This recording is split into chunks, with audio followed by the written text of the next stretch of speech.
எகிப்து தேசத்தினை குறித்த தரிசனத்தை பார்வோனுக்கு தேவன் காண்பிக்கிறார். அந்த தேசத்திற்கு நிகழப்போவது அண்டை நாடுகளையும் ஏன் அகில உலகத்தையும் பாதிக்கப் போகிறது என்பதனை நாம் வசனத்தினால் அறியலாம். ஆதியாகமம் 41-42 அதிகாரங்கள் இதை பார்க்கலாம். ஜனங்களின் அழிவை விரும்பாத ஆண்டவர் பார்வோனுக்கு காண்பிக்கிறார். இதனால் யோசேப்புக்கு தந்த தரிசனமும் நிறைவேற வழி உண்டாக்குகிறார். நாம் அறிந்தபடி சொப்பனத்தின் அர்த்தத்தான் பார்வோன் எதிர்பார்க்கிறார். ஆனால் யோசேப்பு என்ற தேவ ஆவியை பெற்ற மனிதன் இங்கு செய்யும் காரியத்தினை பாருங்கள்.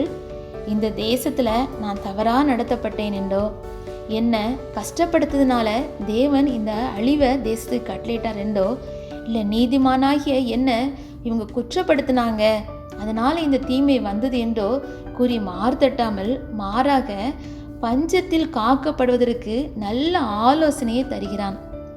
ராஜாவை நோக்கி விவேகமும் ஞானமும் உள்ள ஒரு மனுஷனை தேடி அவனை அதிகாரியாக பார்வோன் ஏற்படுத்துவாராக. என்ன ஒரு பெருந்தன்மை பாருங்க. இதே போல தன்னுடைய சகோதரரையும் கூட மன்னித்து பயப்படாதிருங்கள், நான் உங்களையும் உங்கள் குழந்தைகளையும் பராமரிப்பேன் என்று அவர்களுக்கு ஆறுதல் சொல்லி அவர்களுடைய பட்சமாக பேசுகிறான். இந்த நாட்களிலே நமக்கு தீங்கு செய்வர்களை குறித்து நம்முடைய மனநிலை எப்படி இருக்கிறது? நாம் அவர்களுக்கு விரோதமாக செயல்படுகிறோமா, இல்லாவிட்டால் நாம் நன்மையை தேடுகிறோமா?